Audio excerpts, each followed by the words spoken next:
নমস্কার বন্ধুরা, আমি প্রিয়াঙ্কা ভাঙাকুঠির ব্লগে তোমাদের সবাইকে স্বাগত। আজ চলে এলাম দারুণ দারুণ দুটো রেসিপি নিয়ে। এই রেসিপি দুটো আমি শুধুমাত্র একটি উপকরণ দিয়ে বানিয়েছি আর একদমই হেলদিভাবে বানিয়েছি।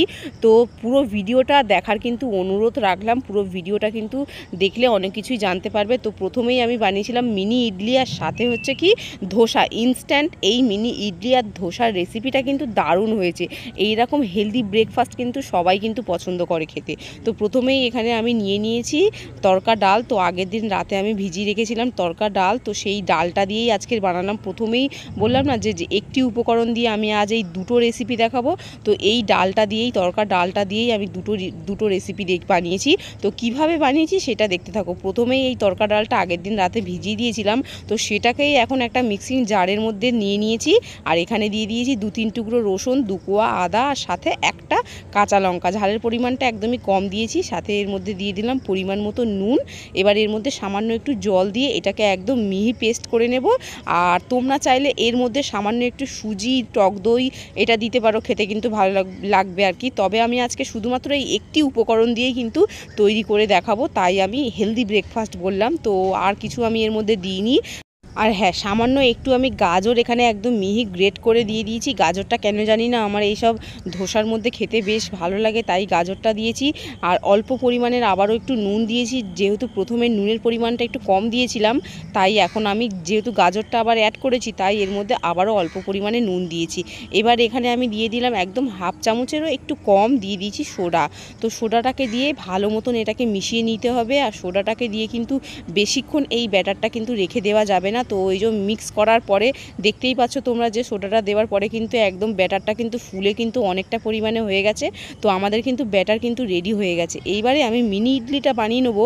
এই যে ছোট ছোট যে প্যান আছে, তো সেই প্যানটার মধ্যে, এটাকে আপ্পে প্যান বলে, তো এই আপ্পে প্যানের মধ্যেই আজকের আমি মিনি ইডলিগুলো বানিয়ে নেবো। এর জন্য সামান্য পরিমাণে একটু তেল প্রত্যেকটার মধ্যে দিয়ে একটু ব্রাশ করে নিয়েছি। এবার কিন্তু একে একে সমস্ত ব্যাটারটা কিন্তু এর মধ্যে দেবো। সমস্তটা বলে ফেলেছি। তো পুরো ব্যাটারটা কিন্তু আমি দেবো না, কারণ এখানে কিন্তু আমি ধোসাও বানাবো। তো এইটাকে পুরোটা ভর্তি করে দেবো, প্রত্যেকটা খোপের ভেতরেই কিন্তু আমি দিয়ে দেবো। আর এটা কিন্তু একটু খালি রেখে কিন্তু এটা দিতে হবে। একদম পুরোপুরি ভর্তি করে একদম দিলে কিন্তু এটা কিন্তু ভালো হবে না।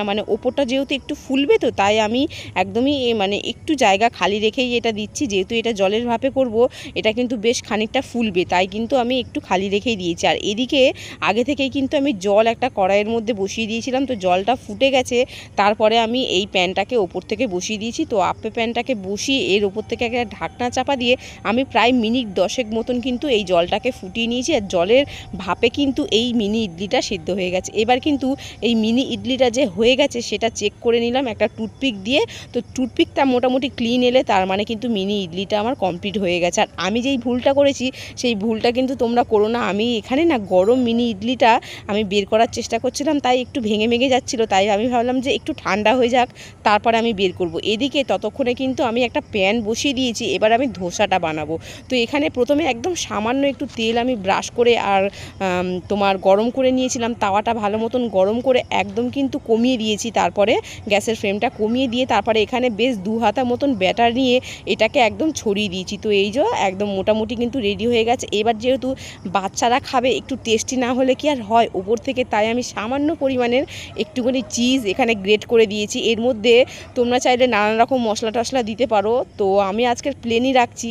আর আজকের আমি কিন্তু কোনো রকম সসও বানাইনি এটা খাওয়ার জন্য, যেহেতু আজকের অনেকটা দেরি হয়ে গেছিলো, তাই আর সস তৈরি করতে পারিনি। তো আগের দিনের একটু সস রয়ে গেছিলো, তো সেই সস দিয়ে আজকের খাবো। এই যে মোটামুটি কিন্তু এখন কিন্তু আমার কিন্তু এই ধোসাটা কিন্তু হয়ে গেছে। এবার কিন্তু চিজটাও ভালো মতন মেল্ট হয়ে গেছে। আমি চিজটাকে চারিদিকে একটু ছড়িয়ে দিলাম। আর এই যে ধোসাটা কিন্তু এবার খুব সুন্দরভাবে কিন্তু তুলে নেবো।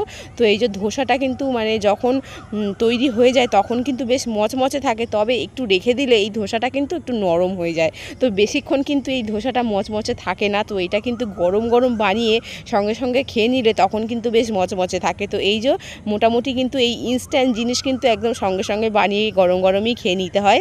তো মোটামুটি মচমচে থাকে। তো এই যে আমি আরও একটা ধোসা বানিয়ে দিলাম। তো একে একে সমস্ত ধোসা আমি এইভাবে এইভাবেই বানিয়ে নিয়েছি। আর আমি না বাড়িতে প্রায় দিনই এইরকম হেলদি ব্রেকফাস্টটা বানিয়ে থাকি, তো বাচ্চাদের টিফিনে মোটামুটি এটা দিয়ে থাকি, আর বাড়িতে আমরাও মাঝে মধ্যে কিন্তু এটা খাই। তো এইভাবে বানিয়ে নিয়েছি। আর এটা মোটামুটি কিন্তু ইডলিগুলো ঠান্ডা হয়ে গেছে। এবার কিন্তু একটা চামচের সাহায্যে এইভাবে কিন্তু ঘুরিয়ে আমি ইডলিগুলো খুব সুন্দর কিন্তু বের করে নিচ্ছি। তো এই যে একটি মাত্র উপকরণ দিয়ে দুটি রেসিপি আমি খুব সুন্দর করে তৈরি করে নিয়েছি। আর শুধুমাত্র চাটনিটা আমার হলো না, তো যাই হোক চাটনিটা আমার রয়ে গেছে, তো সেটা দিয়েই খাবো। আর ইডলিটা এবার আমি তোমাদেরকে সাজিয়ে নিচ্ছি আর দেখিয়ে দিচ্ছি একটা ভেঙে যে কত সুন্দর হয়েছে ইডলিটা। যেহেতু গাজরগুলো দিয়েছি না, এটা দেখতেও কিন্তু কি সুন্দর কালারফুল লাগছে। তো এই যে তোমাদেরকে এবার একটা ভেঙে আমি দেখিয়ে দিচ্ছি ইডলিটা যে কতটা সুন্দর হয়েছে। আর এইভাবে কিন্তু তোমরা বাড়িতে কিন্তু বানিয়ে খেয়ে দেখতে পারো। এরকম হেলদি রেসিপি মানে খুবই ভালো লাগে। হেলদি তো তার সাথে সাথে কিন্তু খেতেও টেস্টি। কিন্তু এই যে দেখে কিন্তু বুঝতে পারছো তোমরা যে কতটা সুন্দর হয়েছে। আর ধোসাটাও না বেশ সুন্দর হয়েছিল। আর ধোসাটা আমি যেহেতু একটু চিজ দিয়েছিলাম, তো তাই ধোসাটা না খেতে দারুণ লাগছিলো। ইডলিটাও বেশ ভালো লাগছিলো, আর ধোসাটাও কিন্তু খেতে বেশ ভালো হয়েছিল।